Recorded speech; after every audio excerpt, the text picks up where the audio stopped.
a tremendous amount of increased tax revenue, you have to recognize that each and every one of those dollars is somebody who lost money. Gambling support groups say they are fielding more calls for addiction as casinos across the Commonwealth see record profits. The Pennsylvania Gaming Control Board, in fact, is reporting record-setting revenue for gambling in the month of March.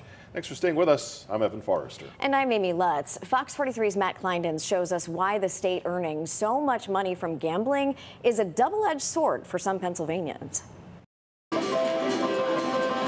The Commonwealth is rolling in gambling money. According to a new report, monthly gambling revenues in Pennsylvania exceeded $500 million for the first time. This has become a significant revenue generator, and a lot of it is directly going back to citizens of Pennsylvania in one way or another. David Harbach with the Pennsylvania Gaming Control Board says the popularity of iGaming and sports betting are helping drive record revenues. Pennsylvania is now on pace to surpass $2.4 billion in tax revenue, a 9% increase from last year. Because additional revenue is now coming in on the online casino games to go with the slots revenue tax, then we are seeing about a 20% increase in the amount of property tax reduction for all homeowners. Along with obviously a tremendous amount of increased tax revenue, you have to recognize that each and every one of those dollars is somebody who lost money. Josh Ercole is with the Pennsylvania Council on Compulsive Gambling and says the increase in gaming has also correlated to a rise in addiction. Last year, the council took 592 calls for problem gambling through March. The council has already received over 800 calls in the first 3 months of 2023. To be 3-4 months into the year and already be